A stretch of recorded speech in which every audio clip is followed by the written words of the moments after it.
warahmatullahi wabarakatuh. Saya Tika Khalifatul Nadia, mahasiswi IAIN Kediri, Fakultas Usuluddin dan Dakwah, Program Studi Psikologi Islam. Saya akan menjelaskan pemikiran modern dalam Islam. Ada 3 tokoh yang akan saya bahas. Yang pertama, Kemal Atatürk, yang kedua, Muhammad Iqbal, dan yang terakhir adalah Erkon. Yang pertama, Kemal Atatürk, pemikiran Kemal Atatürk. Kemal Atatürk melihat bahwa pemerintahan Turki Utsmani bukan tipe ideal pemerintah modern. Gerakan pertama beliau melakukan gerakan anti pemerintah melalui perkumpulan vetannya. Lalu yang kedua, dengan berani beliau melawan sekutu barat dan berhasil merebut kembali wilayah Turki.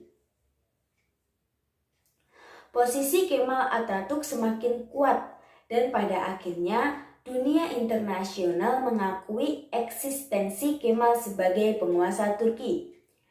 Dalam sidang yang pertama, Majelis Nasional Agung memutuskan hal-hal yang penting, yaitu kekuasaan tertinggi berada di tangan rakyat Turki.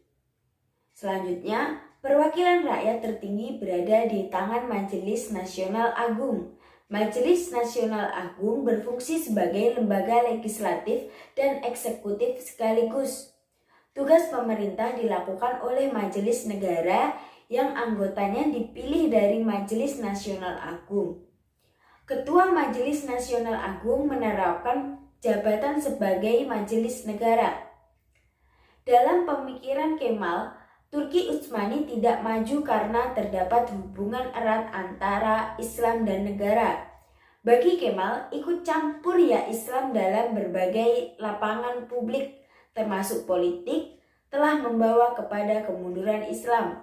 Kemal membandingkan bahwa Barat berani meninggalkan agama dari politik dan melakukan sekularisme sehingga melahirkan peradaban yang tinggi. Selanjutnya, pemikiran Muhammad Iqbal.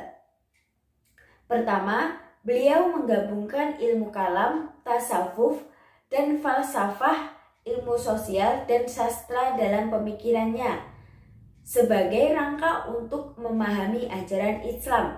Yang kedua, dalam memahami kondisi umat Islam dan perkembangan pemikirannya, beliau tidak memisahkan falsafah dan teologi dan persoalan sosial budaya yang dihadapi umat Islam. Yang ketiga, pemikiran-pemikirannya yang paling cemerlang sebagian besar diungkapkan dalam puisi yang indah dan menggugah, sehingga menempatkan dirinya sebagai penyair filsuf Asia yang besar pada abad ke-20. Yang keempat, beliau berpendapat bahwa penyelamat spiritual dan pembebasan kaum muslim secara politik hanya dapat terwujud dengan cara memperbaiki nasib umat Islam dalam kehidupan sosial, politik, ekonomi, dan kebudayaan. Selanjutnya, pemikiran Erkon.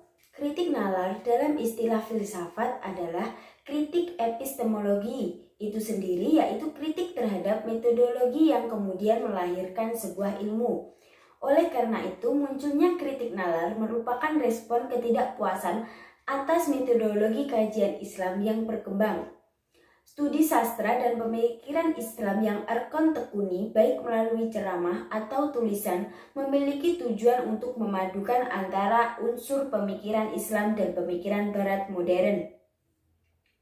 Menurut Erkon, umat Islam sebagian besar dapat dikatakan belum beranjak dari pembebasan teologis dogmatis yang sifatnya kaku dan tidak dapat diperdebatkan lagi.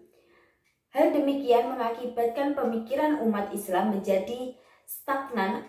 Untuk itu, Erkon menyarankan agar umat Islam bersedia melakukan pembebasan secara ilmiah dan terbuka dalam mempelajari dan mengungkapkan etika ajaran Al-Quran yang tidak dapat dilepaskan dari konteks sejarah.